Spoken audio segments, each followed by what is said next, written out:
नमस्कार दोस्तों, study takes में आपका स्वागत है। आज की इस वीडियो में हम क्लास 12th की एनसीईआरटी बुक सोशियोलॉजी देख रहे हैं और इसके तहत सोशियोलॉजी की बुक भारतीय समाज का अध्ययन करेंगे। और इसमें हम आज एक नया अध्याय देख रहे हैं, बाजार एक सामाजिक संस्था के रूप में। इस चैप्टर का पहला पार्ट हम देख चुके हैं, दूसरे पार्ट को भी हम प्रश्न उत्तर प्रारूप में देखेंगे। तो आइए दोस्तों शुरू करते हैं आज की वीडियो। और इसमें हम पहला प्रश्न देखते हैं, उदाहरणों की सहायता से पर्णीकरण के अर्थ की विवेचना करें। ठीक है, तो हमें यहाँ क्या बताना है कि पर्णीकरण का क्या अर्थ है, ठीक, उदाहरण के साथ।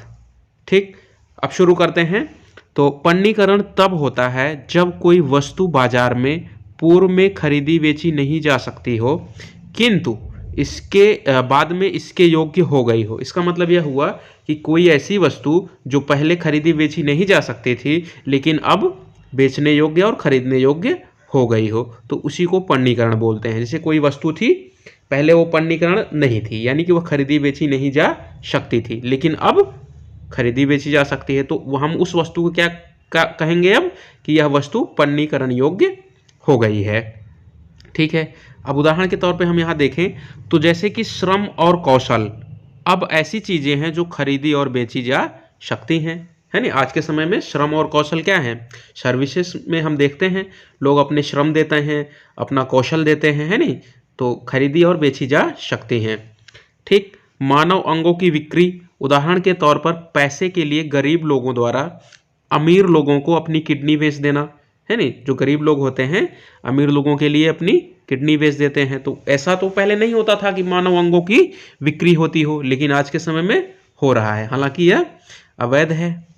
ठीक है, पारंपरिक रूप से, ठीक है, विवाह परिवार के द्वारा तय किए जाते थे। पहले क्या होता था, जो विवाह होते थे वो पारंपरिक रूप में पहले परिवार ही तय करता था कि भाई कैसा विवाह होना चाहिए, लेकिन आज के समय में सामाजिक विवाह ब्यूरो की भरमार है नहीं, जो वेबसाइट या किसी अन्य माध्यमों से लोगों का विवाह तय करते हैं। तमाम वेबसाइट्स हैं, सोशल मीडिया साइट्स हैं, वहाँ से विवाह संपन्न कराने के तमाम ब्यूरोज हैं, सामाजिक विवाह ब्यूरो। पूर्व में पारंपरिक रीति रिवाज घर के बड़ों के द्वारा तय किए जाते थे, पर अब यह ठेकेदारों के माध्यम से कराए जाते हैं ना, कॉन्ट्रैक्ट दिया जाता है विवाह के लिए, सारे रीति रिवाज वही संपन्न कराते हैं। ठीक है, गाने वाले को ठेका दिया जाएगा, है नहीं, और तमाम प्रोग्राम जो होते हैं वहाँ पे उनको करने वाले को ठेके पे बुलाया जाता है। अब पहले क्या होता था कि घर परिवार के जो बड़े लोग होते थे, अड़ोस पड़ोस के लोग, वही तमाम तरह के जो रीति रिवाज होते थे विवाह में वो संपन्न कराते थे। तो अब कहीं ना कहीं ये भी चीज़ें क्या हो गई, जो रीति रिवाज है अब ये भी पर्णीकरण की वस्तु हो गई, है नहीं। तो ये ध्यान रखना है। तो पहले कोई यह सोच भी नहीं सकता था कि पीने के पानी के पैसे भी लगेंगे, लेकिन आज पीने का पानी क्या हो गया है, खरीदा बेचा जा रहा है, यानी पीने का पानी भी का भी पर्णीकरण हो गया है। लेकिन इसे आज हम सामान्य वस्तु की तरह बोतलों में खरीद रहे हैं पानी को, है ना, अर्थात वस्तुओं को हम खरीद और बेच सकते हैं। और जब किसी वस्तु को हम पहले नहीं खरीद बेच सकते थे और खरीद बेच सकते हैं तो उसी को कहा जाता है पर्णीकरण। ठीक है, तो पर्णीकरण का अर्थ आप लोग समझ गए होंगे, उदाहरण के साथ भी हमने यहाँ 4 उदाहरण देखे, तो आप इसको बढ़िया से लिख सकते हैं। अगला प्रश्न देखते हैं, प्रतिष्ठा का प्रतीक क्या है। ठीक है, सिंबल ऑफ डिग्निटी क्या है, इसको हमें बताना है। तो सिंबल ऑफ डिग्निटी क्या है, किसी की प्रतिष्ठा का प्रतीक किसे कहेंगे हम, तो यहाँ पर हम ध्यान देंगे मैक्स वेबर।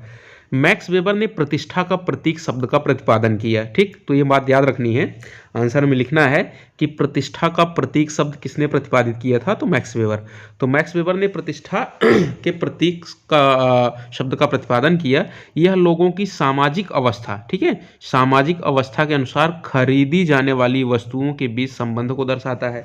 तो प्रतिष्ठा का प्रतीक क्या है कि व्यक्ति की सामाजिक अवस्था कैसी है, सामाजिक अवस्था के अनुरूप ही लोग क्या करेंगे, वस्तुओं को खरीदेंगे। तो कहीं ना कहीं सामाजिक अवस्था और खरीदी जाने वाली वस्तुओं के मध्य संबंध को दर्शाता है यह शब्द प्रतिष्ठा का प्रतीक, अर्थात वे वस्तुएं जिन्हें वे खरीदते तथा प्रयोग में लाते हैं। ठीक है, वे उनकी सामाजिक अवस्था से निकटतम संबंध रखती हैं। ठीक है, तो हर व्यक्ति महंगी महंगे गाड़ियाँ, महंगे महंगे मोबाइल फ़ोन सब तो नहीं खरीद सकता, है ना? वही खरीद सकता है जिसकी क्या हो, सामाजिक अवस्था उस तरीके से हो, है ना? सोशल स्टेटस उस तरीके का हो, आर्थिक स्थिति मजबूत हो। तो कहीं न कहीं जो प्रतिष्ठा का प्रतीक है, उसका संबंध किससे है? सामाजिक अवस्था से है, ठीक? उदाहरण के तौर पर मोबाइल फ़ोन के ब्रांड अथवा कार के मॉडल सामाजिक आर्थिक अवस्था के प्रतीक चिन्ह है। अगर कोई ब्रांडेड फ़ोन, महंगे ब्रांड का फ़ोन रख रहा है और महंगे कारों या नए मॉडल की कार उसके पास है, तो उसकी सामाजिक आर्थिक अवस्था के महत्वपूर्ण चिन्ह के रूप में है, यानी यह प्रतिष्ठा के प्रतीक के रूप में है, ठीक है? तो ये है। तो ठीक, अगला प्रश्न देखते हैं। भूमंडलीकरण के तहत कौन सी प्रक्रियाएं सम्मिलित होती हैं? देखो यहाँ पर सबसे पहले हमें भूमंडलीकरण को समझना होगा, फिर हमें बताएंगे कि इसके अंदर प्रक्रियाएं कौन सी सम्मिलित होती हैं। तो भूमंडलीकरण जो है, इसको इंग्लिश में ग्लोबलाइजेशन बोलते हैं। इसका मतलब पहले हम समझ लेते हैं। ग्लोबलाइजेशन का मतलब है कि जब विभिन्न देशों की सीमा रेखाओं के बाधा रहित, यानी कोई भी सीमा रेखा ना हो, और किस चीज़ के लिए? वस्तुओं के आदान प्रदान के लिए, सेवाओं के आदान प्रदान के लिए, ठीक? वस्तु, सेवा, तकनीक, है ना, इनके मुक्त आवागमन हो एक देशों से दूसरे देशों के मध्य, तो इसी को हम भूमंडलीकरण कहेंगे, ठीक है? तो हुआ क्या इसमें कि 90s के बाद भूमंडलीकरण को विश्व के स्तर पर अपनाया गया। तो उसमें कौन कौन सी प्रक्रियाएं अपनाई गई, हम उसके बारे में यहाँ बात करेंगे इस प्रश्न में। तो भूमंडलीकरण का यहाँ ज़्यादा विस्तार नहीं देना है, एक लाइन में लिख सकते हैं बस, ठीक है? मेन फोकस इस उत्तर का होगा कि उसके अंदर कौन सी प्रक्रियाएं आती हैं, ठीक है? तो हमें यहाँ फोकस करना है किस पे? प्रक्रियाएं पर। भूमंडलीकरण के युग में, देखते हैं उत्तर, भूमंडलीकरण के युग में विश्व के अंतर संबंध का तेजी से विस्तार हुआ, ठीक? वही बात ना कि विश्व के अंतर संबंध, यानी एक देश का दूसरे देश के साथ जुड़ाव, ठीक है? बाधा रहित जुड़ाव हम कह सकते हैं इसको। तो विश्व के अंतर संबंध इंटर रिलेशन का तेजी से विस्तार हुआ, ठीक है? जब भूमंडलीकरण आया तो विभिन्न देशों के मध्य अंतर संबंध बने। यह अंतर संबंध केवल आर्थिक नहीं बल्कि सांस्कृतिक और राजनीतिक भी है। और यह अंतर संबंध कैसा है? आर्थिक के साथ साथ सांस्कृतिक भी है और राजनीतिक भी है। सांस्कृतिक स्तर पर भी है और राजनीतिक स्तर पर भी। होता क्या है कि जब वहाँ की एक देश की वस्तुएं, सेवाएं दूसरे देश में जाती हैं, उसके साथ ही वहाँ के कल्चर भी, वहाँ की राजनीतिक व्यवस्था जो है, उसकी विशेषताएं भी कहीं न कहीं दूसरे देश के अंदर आती हैं, ठीक है? तो यह आर्थिक ही नहीं है, सांस्कृतिक और राजनीतिक स्तर पर भी अंतर संबंध है। भूमंडलीकरण के कई रुझान होते हैं, ठीक? अंतर्राष्ट्रीय स्तर पर वस्तुओं, पूंजी, समाचार, लोगों और तकनीक का विकास, ठीक है? भूमंडलीकरण की एक केंद्रीय विशेषता दुनिया के चारों कोनों में बाजारों का विस्तार, ठीक है? क्या हुआ इसके साथ? पूरी दुनिया में बाजार का विस्तार हुआ और एकीकरण को बढ़ावा भी मिला इससे, ठीक है? बाजार का विस्तार और उसका एकीकरण भी हुआ। एक ही तरह की वस्तुएं, सेवाएं पूरी दुनिया में कहीं न कहीं विस्तारित होने लग गई, ठीक? इस एकीकरण का अर्थ है दुनिया के किसी एक कोने में किसी बाजार में परिवर्तन होता है तो दूसरे कोने में उसका अनुकूल प्रतिकूल असर हो सकता है। अगर मान लो कोई एक बाजार जो अमेरिका से संबंधित है, अगर वहाँ पर परिवर्तन होता है, किसी भी तरह का परिवर्तन होता है, वह बाजार गिरता है या बाजार तेजी के साथ विस्तृत होता है, मजबूत स्थिति में आता है, जैसा भी परिस्थितियाँ होंगी वही अन्य देशों में भी दिखेगी, ठीक है? जैसे अमेरिका में हुआ तो एशिया के जो देश हैं, अफ्रीका के जो देश हैं, है नहीं, ठीक है, उन देशों में भी क्या आएगा? उसका प्रभाव दिखाई देगा, पॉजिटिव नेगेटिव जैसा भी हो। उदाहरण के तौर पर यदि अमेरिकी बाजार में गिरावट आती है तो भारतीय सॉफ्टवेयर उद्योग में भी गिरावट आएगी। जैसा कि हमने न्यूयॉर्क में जब वर्ल्ड ट्रेड सेंटर पर 9/11 को जो आतंकवादी हमला हुआ था, ठीक है, उसके समय क्या हुआ कि जब वो बिल्डिंग ध्वस्त हो गई तो वहाँ पे जितने भी कारोबार, व्यापार, रोजगार थे वो क्या हो गए? क्षतिग्रस्त हो गए। तो इससे क्या हुआ कि उसका असर भारत में भी दिखाई दिया, अन्य देशों में भी दिखाई दिया, ठीक है? तो ये है। तो सॉरी।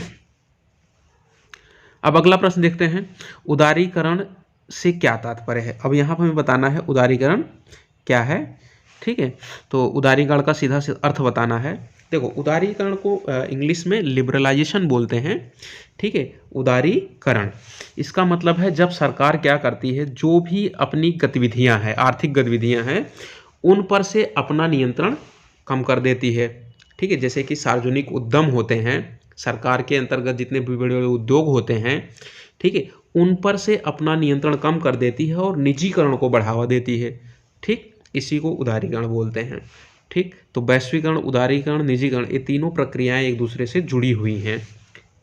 देखते हैं, उदारीकरण एक ऐसी प्रक्रिया है जहां आर्थिक गतिविधियों पर सरकारी नियंत्रण को कम कर दिया जाता है। ठीक, जो भी आर्थिक गतिविधियां हैं वहां पर सरकारी नियंत्रण क्या कर दिया जाएगा, कम कर दिया जाएगा, तथा बाजार की शक्तियों को इसका निर्धारण करने के लिए छोड़ दिया जाएगा। बाजार की शक्तियों का मतलब है कि बाजार निर्धारित करेगा, ठीक है, उस पर कितना नियंत्रण होना चाहिए, कितना मुक्त होना चाहिए। ठीक है, यानी यहाँ निजी क्षेत्र निर्धारित करना चालू कर देगा। ठीक है, कि कौन सी वस्तु उत्पादित होनी चाहिए, कितनी कीमत होनी चाहिए, है ना, ये सारी चीज़ें, कितनी मार्केट में आनी चाहिए, वो सारी चीज़, ठीक है, बाजार निर्धारित करेगा। सामान्य अर्थों में यह एक ऐसी प्रक्रिया है जिसके अंतर्गत सरकारी नियमों और कानूनों को पूंजी, श्रम तथा व्यापार में शिथिल कर देना। इसका मतलब क्या हुआ कि जो सरकारी उद्यम थे, ठीक है, वहाँ पर जो भी सरकार ने नियम स्थापित किए थे, कानून बनाए थे, पूंजी लगाई थी, श्रम लगाया था, व्यापार, उन सबको कम कर देना। ठीक है, तो कम करके क्या करेंगे, सरकारी उपक्रमों का निजीकरण। सरकारी उपक्रमों का निजीकरण मतलब जो सार्वजनिक कंपनियां हैं, ठीक है, पीएसयू हैं, है ना, तो पीएसयू हैं, सरकार के अंतर्गत जो आने वाले उद्यम होते हैं, जो सरकार के नियंत्रण में होते हैं, सरकार के द्वारा संचालित होते हैं, उनको सार्वजनिक उद्यम बोलते हैं, या सरकारी उपक्रम बोलते हैं, या सार्वजनिक कंपनियां बोलते हैं। जब इन सार्वजनिक कंपनियों का क्या कर दिया जाए, निजीकरण कर दिया जाए, यानी निजी कंपनियों के हाथों बेच दिया जाए, तो इसी को बोलते हैं निजीकरण। ठीक है, तो ये भी उदारीकरण का ही एक प्रक्रिया है। इसके अलावा आयात शुल्क में कमी कर देंगे। जो बाहर से वस्तुएं भारत में आयातित हो रही हैं, इंपोर्ट की जा रही हैं, उस पर शुल्क लगाया जाता है। ठीक है, और उदारीकरण के तहत क्या करते हैं, शुल्क में कमी कर देंगे। जब शुल्क में कमी कर देंगे तो बाहर से वस्तुएं क्या करेंगी, अपने देश में आसानी से आयातित हो पाएंगी, क्योंकि उन पे शुल्क कम रहेगा तो उनकी कीमत नहीं बढ़ पाएगी। तो कहीं न कहीं उदारीकरण क्या करेगा, वैश्वीकरण को भी बढ़ावा देगा। ठीक है, एक तरफ निजीकरण को बढ़ावा देगा, जो हम ऊपर देख चुके हैं, दूसरा आयात शुल्क में जब कमी होएगी तो वस्तुएं, सेवाएं, तकनीकी, इन सब का मुक्त आवागमन हो जाएगा। मतलब विदेशों से हमारे देश में आसानी से आ सकेंगी, है ना, उन पर टैक्स कम लगेगा। ठीक, किस कारण कम लगेगा, क्योंकि उदारीकरण हो गया। ठीक, तो आयात शुल्क में कमी, ताकि विदेशी वस्तुएं सुगमता पूर्वक आयात की जा सके। ठीक है, यानी शामिल, ये सारी चीज़ें शामिल होती हैं किसके अंदर, उदारीकरण की व्यवस्था के अंदर।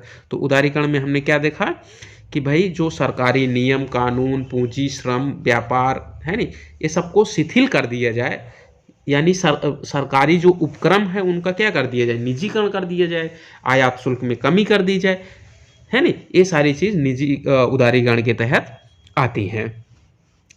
अब इसको हम बिंदुवार भी इस तरह से देख सकते हैं कि इसमें क्या आता है। इसमें सार्वजनिक उपक्रमों का क्या कर दिया गया, निजीकरण होता है। इसमें विदेशी कंपनियों को भारत में आने की सुविधा होती है नहीं, सुविधा प्रदान कर दी जाती है।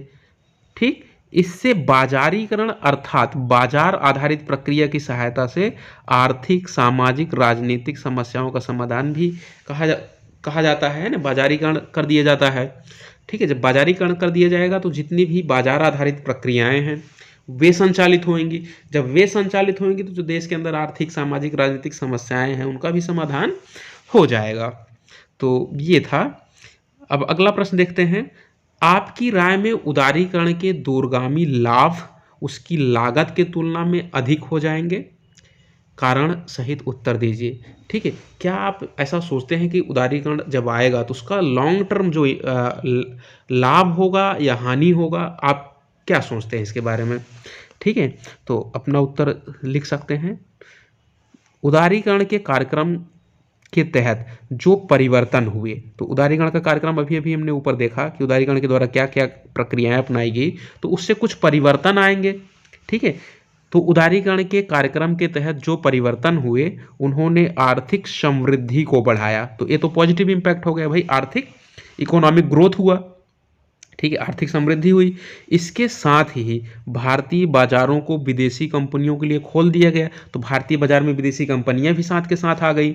इससे क्या हुआ कि सॉरी माना जाता है कि विदेशी पूंजी के निवेश से आर्थिक विकास होता है नहीं। तो ऐसा माना गया कि जब भारतीय बाजारों को विदेशी कंपनियों के लिए खोल दिया जाएगा तो विदेशी कंपनियां भारत में आएंगी, और भारत में आएंगी तो क्या करेंगे, पूंजी निवेश करेंगे, इससे आर्थिक विकास होगा और रोजगार भी बढ़ेगा, ठीक है। तो सरकारी कंपनियों के निजीकरण से कुशलता भी बढ़ेगी, ठीक है। सरकारी कंपनी का जब निजीकरण कर दिया जाएगा, ठीक है, यानी जो सरकार के नियंत्रण में जो कंपनियां थी, जब उसको निजी कंपनियां अपने तहत ले लेंगी तो वे स्किल डेवलपमेंट करेंगी, है नहीं, ज़्यादा से ज़्यादा उत्पादन कर सके, ज़्यादा से ज़्यादा लाभ प्राप्त कर सके। तो कहीं न कहीं इससे कुशलता में भी वृद्धि होगी, सरकार पर दबाव कम होगा, है नहीं, सरकार पर भी दबाव कम होगा। सारे पॉजिटिव इम्पैक्ट्स हैं किसके, उदारीकरण के, यानी लाभ है, उदारीकरण का लाभ है। हालांकि असर मिश्रित रहा है, उदारीकरण का असर क्या रहा है, मिश्रित रहा है। हम ये नहीं कह सकते कि इसका सकारात्मक लाभ ही फायदा ही हुआ है, यानी कि सिर्फ लाभ ही लाभ हुआ है, नहीं, इसकी हानि भी हुई है, वो हम आगे देखेंगे।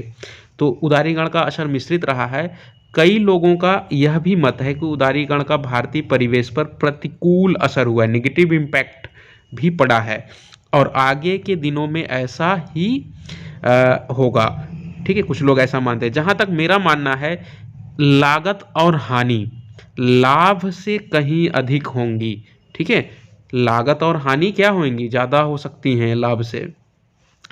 सॉफ्टवेयर या सूचना तकनीक अथवा कृषि जैसे मछली या फल उत्पादन के क्षेत्र में शायद विश्व बाजार में लाभ हो सकता है, ठीक है। भारत क्या है, सॉफ्टवेयर टेक्नोलॉजी में बहुत आगे है, ठीक है। और भारत एक कृषि प्रधान देश भी है, लगभग 70% जनसंख्या कृषि एवं संबंधित क्षेत्रों से संलग्न है।